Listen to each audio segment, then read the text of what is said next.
Faraz, it's a pleasure to have you here. Thank you. Delight to be here. I met you about 6, 7 years ago when you were emerging entrepreneur of a very successful company, Sense. Yep, And we meet now, and you are now in a big behemoth, AT&T, I am indeed. leading their innovation portion. Of Yes. it. So, want to learn your experience from a startup? You gained so much, and now you're in a big company. Sure. How does it differentiate, and how does it, add a lot of value to the ecosystem? So I think, having gone through the experience of running a startup and owning the end-to-end responsibility of it is one of the greatest training grounds of any sort of management experience anywhere. And it is true that coming in as an entrepreneur, if I was going to join a big company, I probably would have shot myself by now. But I am surprised that I am having such a wonderful, fun time at AT&T right now. And I think specifically because I'm in a part of the organization that is focused on changing AT&T and is dedicated to growing the relationships between AT&T and the innovation ecosystem. So I work with startups, with external innovators. I meet with about 500 to 600 startups a year, looking at their technology, evaluating it from the lens of AT&T and our customers, and seeing whether or not we can help those companies by taking their technology to our customer base or helping us reduce our costs and adding value, not just in a way that just solves our problems, but in a way that potentially solves our customers' problems in a very large sense. The perception is, and it can be true to a large extent, that big companies are very difficult to innovate. They are very process-oriented, very stuck in their methodologies. Sure. So it's refreshing to know that AT&T is taking this onus upon themselves to do this. I think AT&T has actually taken a true leadership role in this. I mean, I didn't know this until I got into it. AT&T still has about 10 patents granted a day. Not filed, but granted a day. So it is still one of the most innovative companies on the planet in terms of basic research and generating great new ideas. But I think what's really phenomenal about it is the way that it's converting those ideas now and realizing that the processes that it's been going through are not the best ones moving forward. We can't go through 24-month cycles of ideation to creation and then trying something out in the market. No, the world's changed, and we've got to get to the point where we can create new ideas, try them out in the market, iterate, and then work back in. And that, I think, is the model of business as we are moving forward. So we're seeing that we can't do all the innovation ourselves. We need to work with the larger ecosystem, and that's really what the fundamental responsibility I have is working with those external innovators. So some big companies are good with their own internal organic growth of innovation. They have their own startup ecosystem within the companies. And for some like yours, you go out and seek those opportunities. But the challenge is once you find the fit, it's difficult to assimilate into the culture because they come from a very liberated Sure. ownership background, coming to working with a big company under the confines. So how do you manage these? So you're talking more about the context of having acquired companies and then including them in. So our focus isn't so much on the acquisition part of it. We're really looking for the technology fits and the product fits that we can potentially offer to our customers. Now that may or may not result in an acquisition of the company, but it may be of the technology and of the product itself. So it's really about figuring out the right set of relationships to be able to take the products that actually solve our customers' problems. Sometimes it may be an acquisition, and there's lots of people who've written books on that. I'm not an expert in that space, so I couldn't tell you much about that. But I can share with you the stories of being able to take the technologies and work it into the existing flows that we have and figuring out the best path to make our customers happy.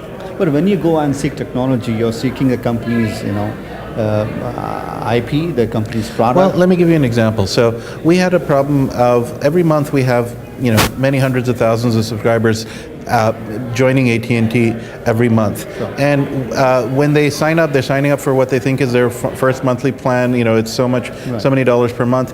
And what would happen is they'd get their first bill and they'd have a bill shock because their bill wouldn't be what they expected to be. It'd be like $10, $15 different. And they would, 90% of the new customers would call in their first month to say, hey, what's wrong with this? My bill isn't what I signed up for. And we would have to explain, well, actually the first month has these government taxes and everything and license fees and regulation fees that we have to build into it. But moving forward, your second month onward, it's going to be exactly what you expect. Now, we would have to do that for 90% of all new customers coming in. So imagine 1 million people come in every month, you've got 1 million calls, 900,000 calls coming in. Each call costs us $20, for example, we worked with a small company that came to us and said, hey, what if we could create a personalized video where on your billing portal, it can show the end subscriber their bill and the numbers that are ascribed to their bill inside of it with their name on it. And so they can watch that before they call you. And we said, sure, okay, fine, let's try that out. We tried it, we made it available within our portal. We had a drop in incident calls by 70% in the first month.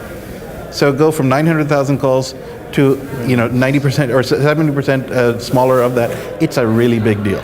So that's the kind of things that we're actually really trying to find, these simple solutions that can make a big impact at a company at our scale. Yeah, that reminds me, I was talking to another entrepreneur on home security on mobile platforms, and I just saw AT&T. We have a new product called it. Digital Life that we've been that's focused on home security monitoring and focused on providing home automation solutions. So, in your search, when you go out, how do you figure out what would be the right fit? What do you look for in terms of these new technology? Well, we're looking for technologies that can make the offering better for our customers. Things that can help them include new devices into it while maintaining the security and reliability of the system. Things that can, for example, we have sensors that will detect whether or not there's water leakage happening in the house. Right. That's actually important, especially if you're in the Midwest areas where it gets very cold, your pipes can burst, and you can come back to a home that's flooded. Well, what if we can go one step further beyond? It turns out if you're on vacation when the pipes burst, there's not much you can do about it. Well, what if we could actually shut off the mains as a part of that? So that's an extension of that home automation system to go one level further, to be able to try and provide that complete end-to-end solution for our customers. Coming back to a forum like Open, this is a great opportunity for established firms and also the emerging entrepreneurs to come together and learn from each other. You have been an active part of this organization for many years. Yep. So wanted you to share your experiences of this great platform. So Open has been a fantastic place for entrepreneurs. When I started at Open, I used to come here just really to be around people who could inspire me and help me start to looking at life through their eyes. Was just an enormously wonderful experience. And then the members started actually helping one another. Our charter members at the time then started giving their time out to folks like me, guiding me, mentoring me through the process. Some of them helped me in getting funding in my first company.